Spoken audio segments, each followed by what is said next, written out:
عروسة ترقص ببدلة رقص وأخرى بالبيكيني. حفلات زفاف مثيرة للجدل أغضبت السوشيال ميديا. أثارت عروسة ببدلة رقص جدل بين جمهور السوشيال ميديا بعد ما استبدلت فستان زفافها ببدلة رقص واتصدرت الترند. ظهرت عروس ببدلة رقص في مقطع فيديو مدته لا تتعدى الدقيقة الواحدة، استطاعت إنها تتصدر الترند من خلال ارتداء العروسة بدلة رقص، وبدأت في وصلة رقص أمام عريسها اللي كان قاعد على كرسي خشب بيشاهدها وهي بتتألق على أغنية أنت عمري.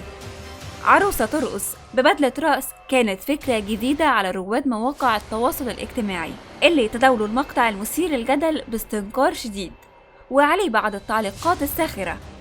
لكن واقعة عروس ترقص ببدلة رقص ما كانتش الغريبة من نوعها، بل ظهرت أخرى في تونس بالبيكيني بدل من فستان الزفاف لتؤدي عرض لعب الأرقبات.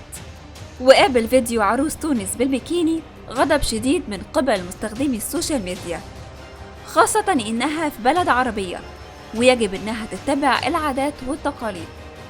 وفي وقت سابق أثارت عروس تركيا ضجة واسعة جدا بعد ما قامت أمام الحضور في حفل زفافها وغسلت أقدام زوجها، وظهر العريس في الفيديو وهو مبسوط ووصفه المتابعين بسي السيد.